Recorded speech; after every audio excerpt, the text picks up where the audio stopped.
Tanzania ne Nairobi no naye kati bategedde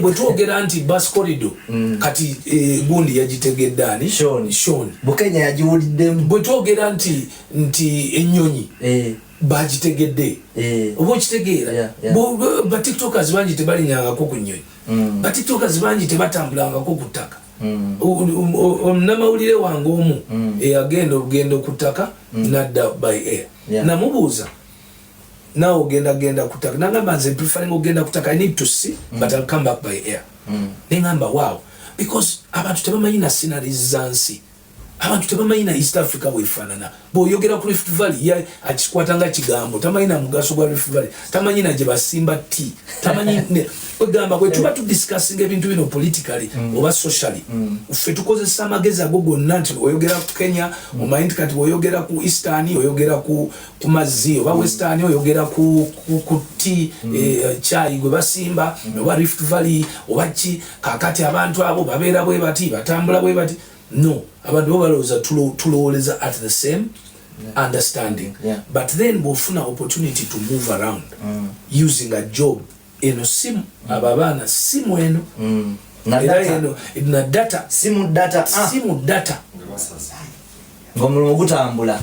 Let's get back to this one's question. Agamba nti Bebe Cool analabikako Rwanda. Yes. Media tour again at Maso at the end of the month. And when does he plan to come to Rwanda for media tour?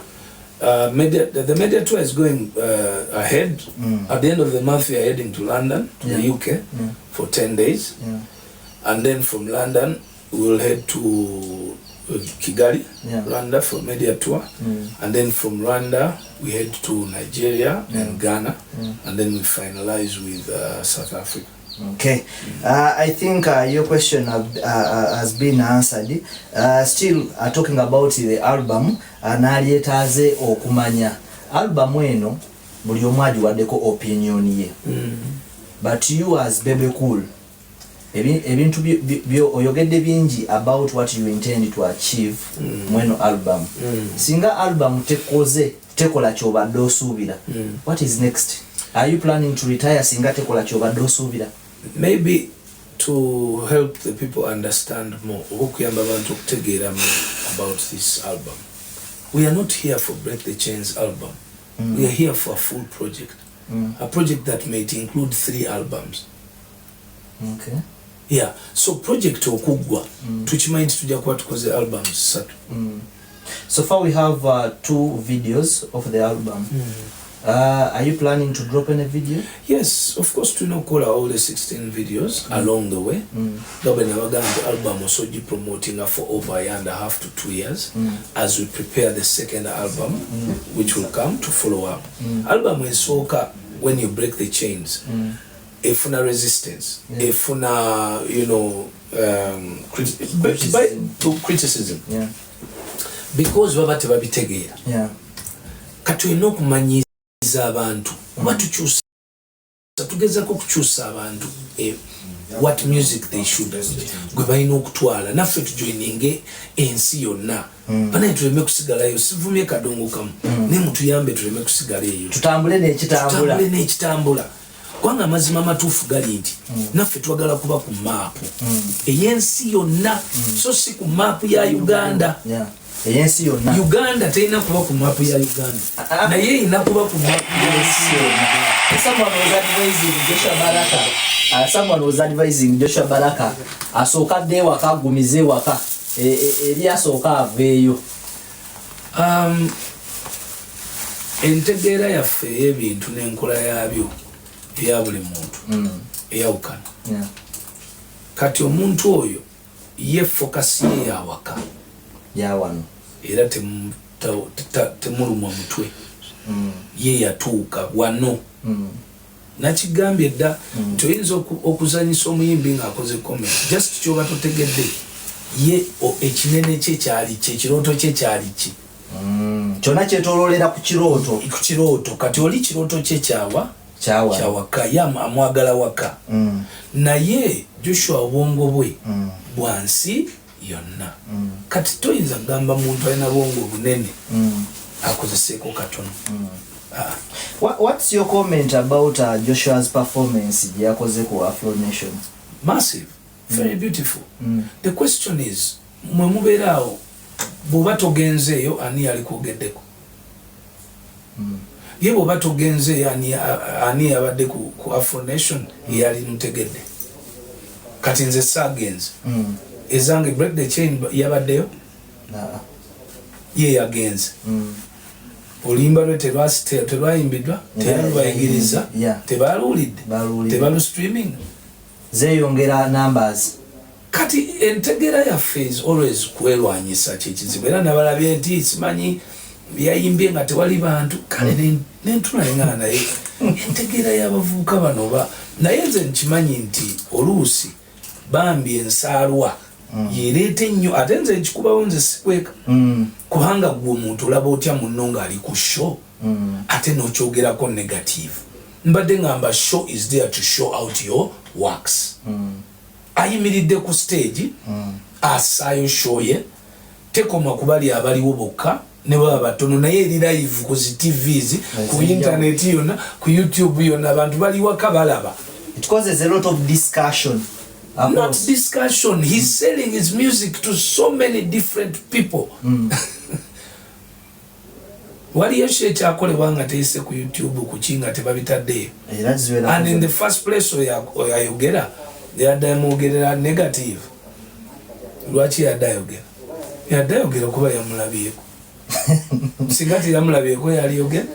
So maye bannaffe abamu tujja kuba attackinga emitima gyabwe gikakkane. Kubanga ekyo kyekisingidde ddala okuleeta problem mu music industry yaffe. Tima obutayagaliza okubeera nga kwagala kulemesa oli bwakola kyotasobola nolowooza nti noyagala obeeyo okikube stuff like that. But nze kyenjagala is appreciate but also along the way to say the truth. Si kulimbiramu just because abantu baffe abasinga tebannaba kubeera exposed. Okay, let's get to the discussion that is going on social media. Wabadde ku Kasuku live and oza ne bakubuuza about who is a global artist nyatali global artist and it seems people have picked interest in the story nga bagamba nti ogezaako nagisanga Tanzania topic ya who is a global artist. Briefly tuwe understanding yo ya global artist nga tetunagenda ku discussion agenda mu kale kakati chenjo kola njagala kusooka kubagamba katono mama ndi ku live TV nsaba nkuddire kakati njagala buli atulabaawo ajje esimu ye. Let's face this camera. Nsaba buli atulaba ajje esimu ye agende ku Google otekeke ekigambo what's the meaning of the word globe?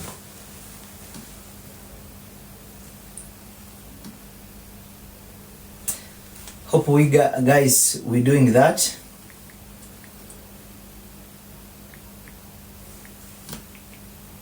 What is the meaning of global? The word globe. The word globe. No, katwagala ku explaining what is a globe. Kale gwetekako what is a globe. Tuli ku Gagamel TV, an exclusive with Bebe Cool. Basically, we're tackling Break the Chains album, and of course, we always have a wider view of an entertainment industry when I sit down with Bebe Cool. It's about 1.5 years since I last had an exclusive with Big Size Bebe Cool. He's back, and of course, ngali nabasuubiza nti byonna tugenda kuba tubyogerako discussion ebadde y'amaanyi ku social media. Right now twagala tubulire his understanding. Ale kakati wano okusinziira ku yabasugange tegalaba bulungi. Kati ntaddemu ekibuuzo kigamba what is a globe?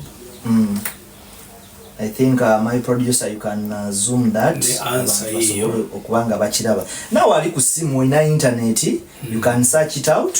Kati wano answer endetera nti a globe is a spherical representation of the earth or other celestial bodies, providing a scaled down 3-dimensional model. Okay. Kakati ekifaananyi kya globe mu bumpimpi is earth. Yonna spherical earth yonna obwetooloozi bwayo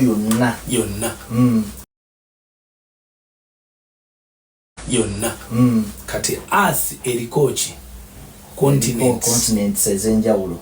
Kati how many continents are there in the world? Teziri 6 7 oli sure ziri 7 tonjokyesa anti twagala tusolve there are 7 continents nagi basazeemu ako but yeah tulina continents tulinamu Africa gyenvaamu tulinamu Asia tulinamu Europe tulinamu North America, South America, Antarctica, Australia,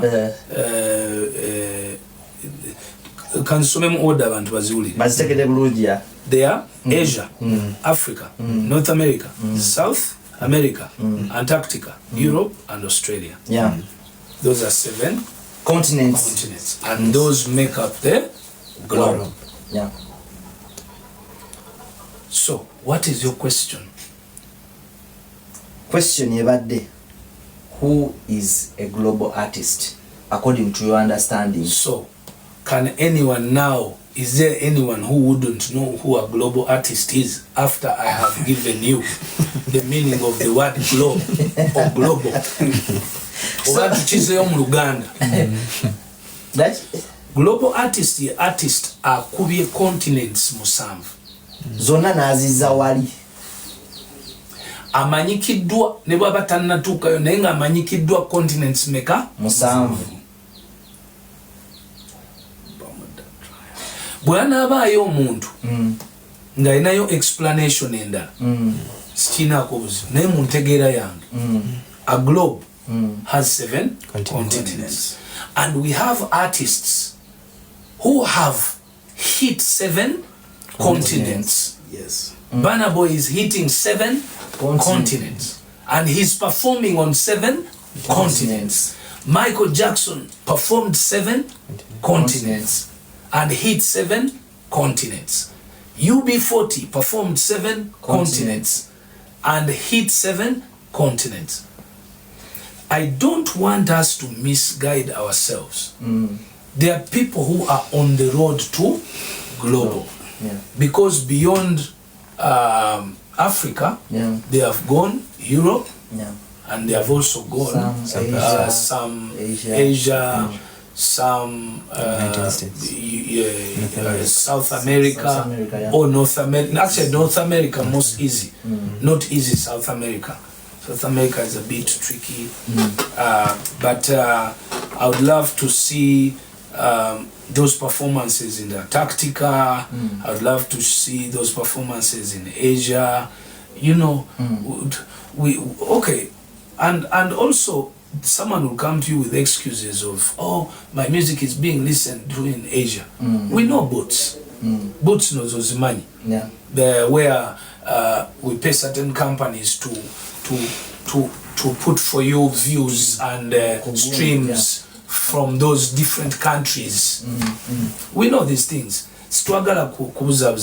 So let us just, and you know, every time you make yourself comfortable, this is advice from Bebeku.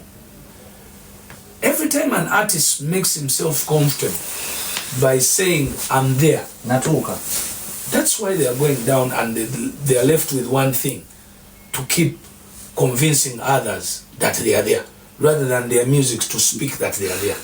Okay, now, baby, the argument has been to get the 7 continents. Bweberiyo award nga eri recognized by those 7 continents.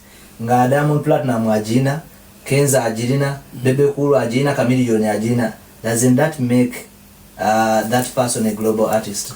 But you see, for me, I don't understand how people think.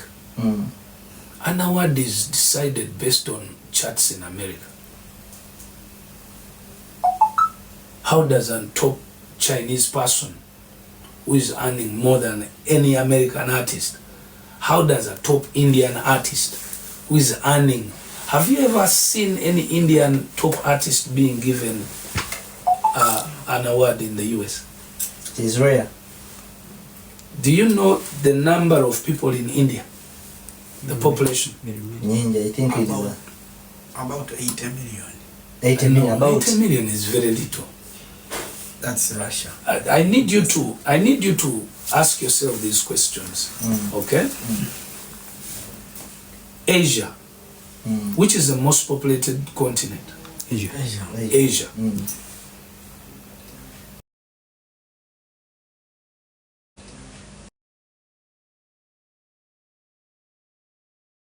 Does Asia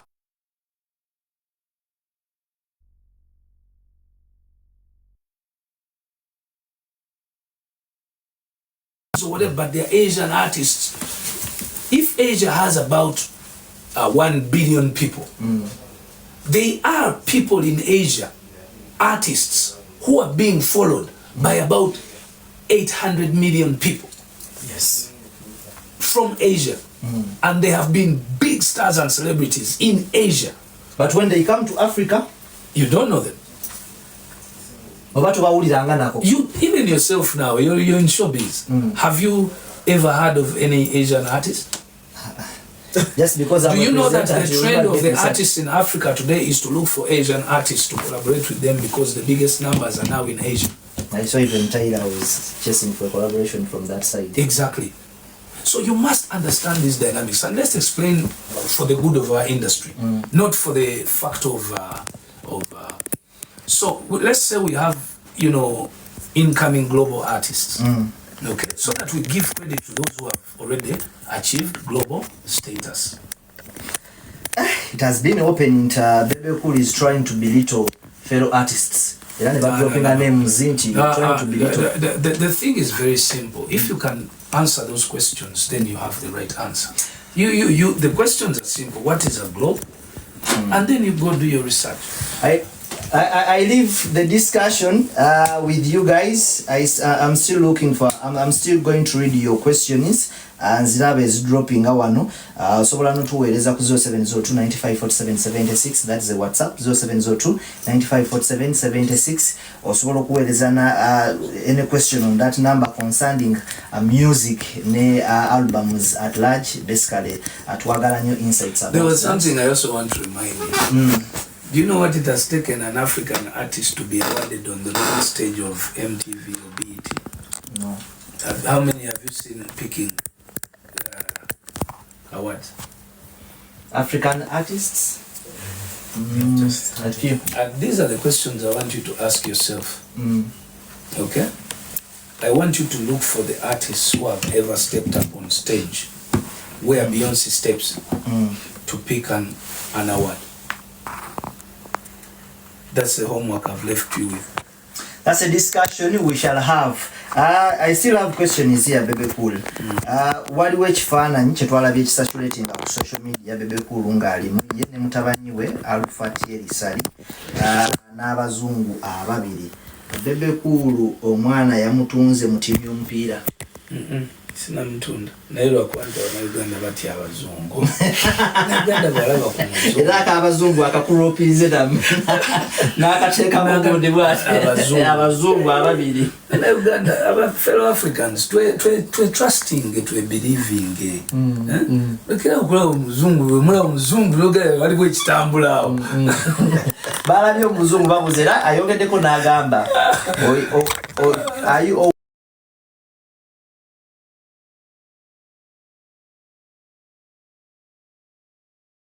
owning any soccer academy now? Bakulabye signing a I'm working with some omanyi music oba entertainment sector etambula ne sports sector twina characters ezimu za kunganya abantu ate fena tukunganya nnyo abavubuka so eneeyisa ya entertainment yemu neneeyisa ya sports. I'm trying so much since the entertainment sector etambudde nasalawo nyingire ne mu sports era I'm still the ambassador of Uganda Cranes. Era ntula nnyo ne Mwami Magogo oyo, ndi involved nnyo mu bintu by'emipiira munda. Of course nina n'abaana abasamba omupiira. I also work with the Cambio Academy e Masaka. Kati natandise relationship ne omukuba directors ba Reus. Reus club eri mu Spain. Twasayininze endagaano twagala kuleeta okusoma n'okutegeera omupiira internationally wana Uganda. Twagala kuleeta abazungu ba coaches baani nga babeera bajjanga wano nga bali sponsored by clubs ezeri nga babeera bajja wano trainingira abaana mu club eyo gye tunatufunye, okuyigiriza ba coaches emisomo, okubawa opportunity okugenda ebweru okumalayo emyezi okubeera mu trainings ezo n'ebirala. Kati yentandika eyo gye twatandise relationship eyo n'omukulu oyo. Okay. Still about the album, someone is asking, is Bebe Cool going to drop any collaboration from Tanzania? We've not seen any artist from Tanzania on the album. And yes, why? Yes, we are going to drop collaborations. Bashment agenda kudamu from Kenya. I also expect a collaboration with Red Sun. I also expect 2 collaborations from Tanzania. Ngabe nagayenze ndi upcoming artist. Ntandika mpola mpola. No manya kati ani collaborating naye, no take away reasons zo, then you collaborate. Okay, as fe abafanguni Uncle Bebe yatulesa atya ku kya album naffe tulya twali baddeko ku Break the Chains. Era ku album yange eyokubiri omufanguni tabulako kwali kati awo njo kusitulira Oluganda. Kwa album eyokubiri nga tutuuse wali ng'omuntu ajja kubuuza nti oyo akuba lulimi ki nti Oluganda oluyimba lunyuma naye nga tumaze okukola ki okutuuka. Ekirala kyenyiza obuuza about that, kiki ekyakugatta ennyo ne Alien Skin? Muntu mulungi, muntu ategeera okuva na comment ng'omundi ogwasooka ku Alien. Nze nsaba abantu balabe kye na comment ng'oba kyakikola. Ekyokubiri okuva Alien we yatandika okuyimba njala mulawo bate yakyukako. Ekyokusatu okuva Alien we yatandika okufunamu akasente gwe tunuulira abantu bazaayamba. Ekyokuna kuva Alien we yali abadde gwe yali akoze kibi ki ekimu kyayisa nze mbanja nnyo omuntu angaye nti wuuyo yakoze ABCD yankoze bwati kati ono byampalaniraako si ebebe nze njala nnyo okubeera fact ate ekyokuna ekiri obvious Alien naye yajjanga muyimbi nga yeetaaga support. Eno industry ekyali nkalu. It is an employment platform for Ugandans. Kati nze nga Bebe amaanyi ge nnina nga lwaki sigawaako omulala naye akolera awo n'ataapinga okwo naddala ng'omuntu wampisa oba okitegeera omuvubuka yeyisa bulungi omuvubuka ye muvubuka alina ebintu bisanyusasanyusa ate era tolandi bisanyusiza abavubuka omusapootingire. Yes. Bebe Cool ennaku zino abadde akuba obuwero obw'enjawulo. Yakolayo edduuka lya fashion waba tannakola dduuka lya fashion. Does he intend okugulawo edduuka lya fashion?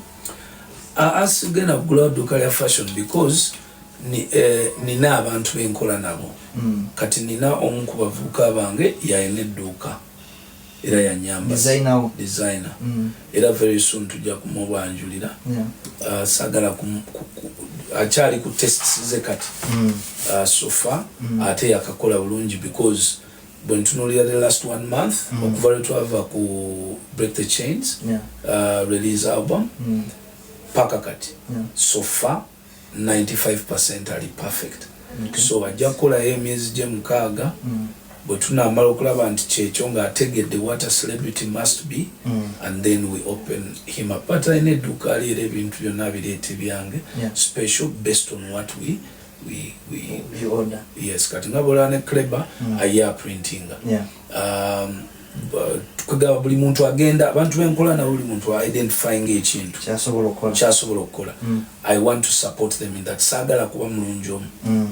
akagato producer genze n'alaga engato gy'otaddemu olunaku olwaleero enate bagiyita batya waliwo eri eyo akawangamba etuvuye Tanzania ntukomawo ojja ginteekamu kuleetera bizibu mu kikakyo sagala kuleetera bizibu ate bizibu ki bayinza okuntandika ate oyo mwana ayina engaito da ate ayina engaito ziri zayambala ayina engaito daaka takyategeera eno bagiyita batya iyo fendi tuli mu mekaawo akati sikyatawana gwe jasa ogenda ku internet nonoonyako saawa saawa yaffe ya alien saawa ya alien nego ojagala nnyo nakakugikulabamu emirundi ng'esatu ojagazaki ojagala nnyo kirabo kyange eno gundi is that gold silver coat yeah eno coat ate obakati ate ekyo kibaki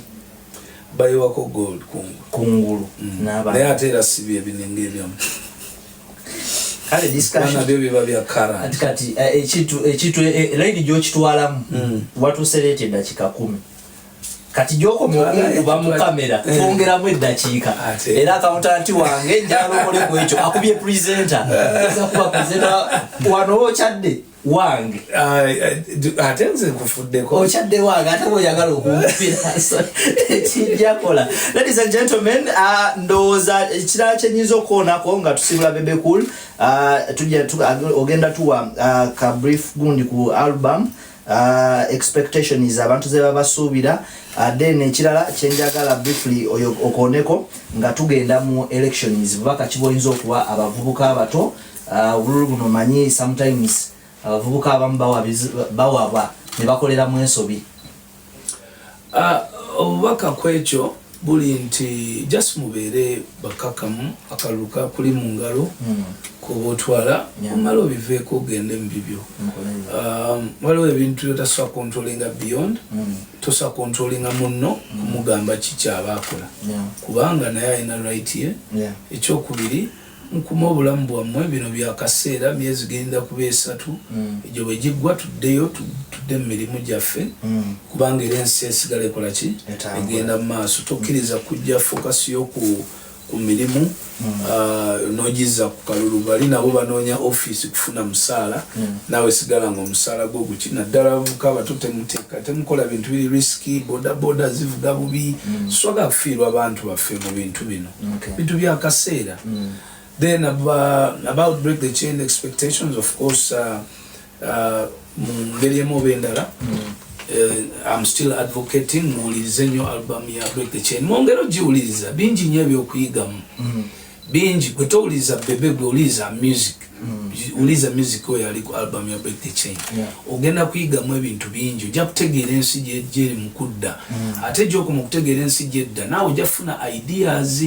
So let's move together to moving wamu tetunoonya bibi ensi endala zonna bonna balina ebibi naye babikweka tufokasinge ku kirungi kyekirungi ku album eyo ffe kyetuba tupushinga lwaki tupushinga ekibi ekigiriko ffe tupushinga ekirungi ekigiriko naffe tuteeke we tutadde bwe twogera ku Burna Boy leero bw'oyogera ekigambo Burna Boy nga kiki ekiddako mu mutwe gwo Nigeria bw'oyogera ekigambo Joshua kiki ekirina okuddako Uganda bw'oyogera ekigambo Bebe Cool kiki ekirina okuddako Uganda kati ffe twagala kutambuza nsi yaffe vibrating era nja kwebaza nnyo abantu abali mu diaspora at any cost mwenna baganda bange benzaala bawala bange balenzi bamaama bataata mwebale nnyo okukyusa engeri kuba kati totally diaspora eri calm ebyobufuzi babitadde bali abantu bali focused mu kukola abantu kati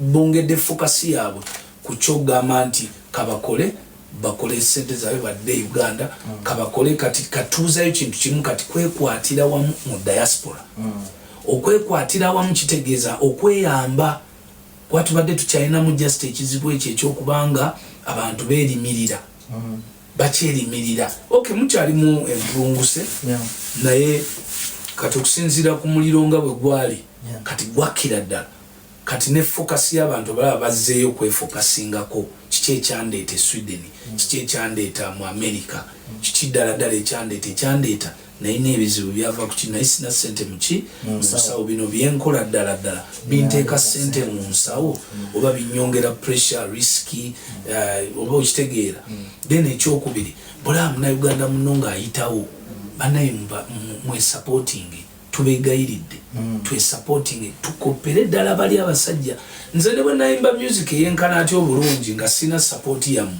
eyo gye muli tajja kuyitawo ate nga bw'ayitawo era omuntu ajja kuvayo agambe ndi Munnayuganda ng'okyogera proudly kubanga naawe kati nina abakwano bange bangi nnyo mu diaspora bafanze bawe banaye bebe tuwonyeza tuwadde tetulina music gwe tulina kati okuba wo nowa Joshua Baraka at least kati tumuzanya buli gye tutambulira kikulu nnyo okuzanya naffe tubazanyiremu owaffe nga balaba tuli ku same page so si kutuzanyira kutubazanyiremu music owaffe batucategorizing nga African artists kyekiri kyembabuuziza nti njagala mugende munoonye ku awards BET oba MTV awards oba Mubo oba munoonye abafirika abakafuna ku stage yennyini eri main ne bafunirako award tebazibaweerako because bagambanga nti ffe music waffe bamucategorizing nga African category best act African but was in a Rasta recently but that's why Davido bagundi not Davido Wizi yagana okuddayo mwina okukkiriza nti tukyabulamu ekintu kyaffe ekyokwekwatira wamu naffe twesindikiraawo era kino kisaba Bannayuganda kubanga Abatanzania kati batuli ahead Abannakenya batuli ahead ate kati eno race ya nsi zaffe yadde tugenda global nga East Africa twetaaga okwekwata naye naffe tubeeremu n'akaffe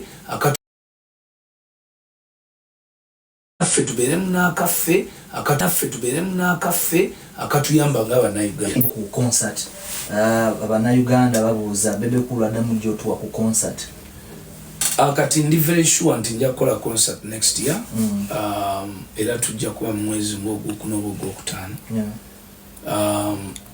kubanga ekyangana okuddamu kukola concert yange yasemba nalaba nga nkyayimba music yomu ng'omuntu asobola okupredictinga kyengenda okukola bafans nga ndaba mbajjako $5 million ez'emmeeza naye nga bagenda kuwuliza ekintu kyekimu kye bawuliza last year ne the other year kati nze ku myaka gyange n'okubeera fair n'okuzimba industry omanyi bwe tuba tuzimba abayimbi tetuzimba abayimbi bokka tulina n'okusigaza fan base nayo ne tugizimba omuntu n'amanya nti bwe ndaba Bebe omwaka guno banaye yanyumye naye ate yaleese music ompya kitegeeza ne concert ejja egenda kukola ki kusukkawo kati buli Munnayuganda yenna ampulizo bandaba bw'osuubira kiddala ku concert yange ejja okimanyi tutolabangako Bebe ng'ayimba Break the Chains album motivation conference home hidden agendas zani basically bwe nkera ku makya n'emnanga ne ngamba nti tulina concert enkya there is something you want to see something you're going to pay for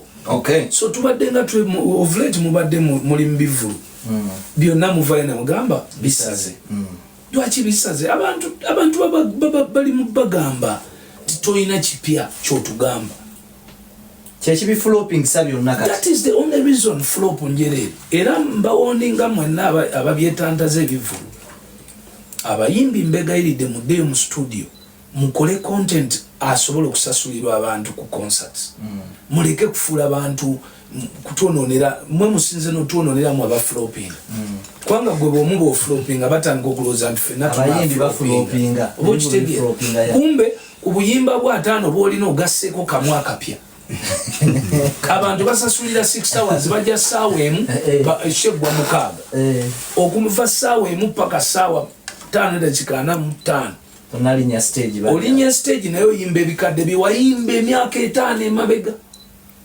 So let us be fair to our fans tubakomyewo nabo mu bisaawe okitegeera naffe twe preparing tiwali kigaana ne bwe batokoza album yimba y'ennyimba empya nnya oli amanye nti empya nnya lazima wanazikuba ecupa yange ejja kweweddemu nga nzina naye azizinye enkadde mu disiko aziwulidde ku radio azeevulunze mu buliri era asasudde ebivulu 6 ate era akomewo kiba tekigatta. So njagala nnyo ba promoters namwe mufokasinga ennyo ku kuraisinga okukola concerts z'abayimbi kati abayina content abaina ekyokuwa abantu namwe n'aba bayimbi bajja kuddayo abalala batalina ng'oli agakola concert naye addeyo asooka anoonye omuntu amuteekamuko kasente katona recording album agireleasinge agipromotinge ku level ye then alioke olaba Joshua ngabwa Joshua tanaba kugenda kukola concert naye kati aweze nyini era ndi very sure kastol nakulunakera ku macha Joshua nagamba gogo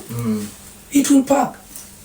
Talking about Joshua ng'osibula bayimbi ki tuli afeya mu mwaka nga gwedeko tusubira Bebe Cool list bayimbi ki sofa bolaba abakolera obulungi tojja kubba bibuuzo tojja kubba bibuuzo white one day abantu ku pressure emyezi gikyali n'omwezi ogusembayo omuntu ategulira abaana bajja kukulanga albums waliwo adda invitinga 22nd oba lodja bani inviting me to come and be there and releasing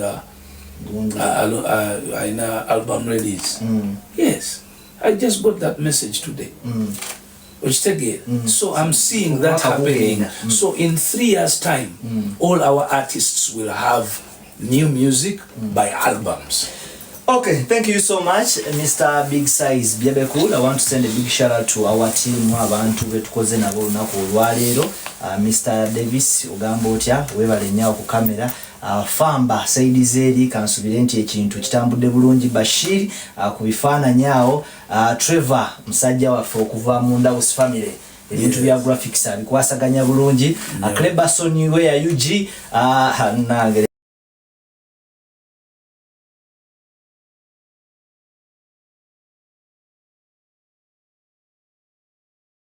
simanyi nakumanya musoga waliwo badolino kateeka wali eyocha Klebason Where UG bakugamba nti gwe yeetaaga t-shirts eziri branded ovulate mbadde munda banganyambala t-shirt eziriko break the chains ngawe muziraba ezibazinira ne Bebe Cool z'abayambadde by the way zikolebwa Klebason Where UG ne jumpers aba branding ebintu ne obo olina simu oyagala baku branding le mabega batekeke ekifaananyi kyo takolera Bebe Cool yeka naawe omuyimbi ali eyo ng'oyagala okolagana ne Klebason Where UG musajja ali ambo genda awo mu kibuga ku Boulevard oba genda ku social media handles ononye Klebason Where UG osobola okufuna ebintu ebiri branded very well atenga birabika bulungi atenga byeyagaza oyambala onyume loyambala ngoyambadde ekintu nga kiwandiikeko atenga kinyuma naawe weewulira nti oli musajja era essajja naawe olyewulira nti likwambadde njala okutumira ku baana abatambula naffe ogamba otya Judith Kyosimire oyonno from day one nga tutandika Gagamel TV nga tulina views 2 yaliwo mpaka nakati akyaliwo ekintu akyakitambuza Aisha wa Bebe ogamba otya abo bagamba nti musoga wotinye ekigere bwoti fe wakawo gwe twagala yeko okutambuza Gagamel detective banaye mwenna tubagala nyamanya sobola gamalayo Gagamel family mwenna olwategedde nti interview yaffe ya munju ne bagamba nti Africa tusimbule ekintu atukitwale ku level edako bampita musoga Eclipse tubagala nnyo abatulaba kozo obugambo obusembayo omukulu Mukama bakume let us break the chain to break the chain yo yamenyese kayange soga abantu bujjo bagamba musoga Eclipse International chain bagamba naye musoga biki byoyogera kati yavaawo chain yamenye kadda kati tuli mu kugatta era abamu yange ddako bagita broken chains ene bade break the chains kati ddako bagita broken chains. How do you deal with it when it's moving? When it is broken. When life is moving, how do you deal with life? Abamu balina excitement, abalate bamanyi kyakola kizebuzi kiguddewo bugwi. That album is going to be very interesting. Waiting for that from Mr. Big Size Bebe Cool. A big shout out to Magic One TV team. Thank you so much for also being on. We love you. Peace and love.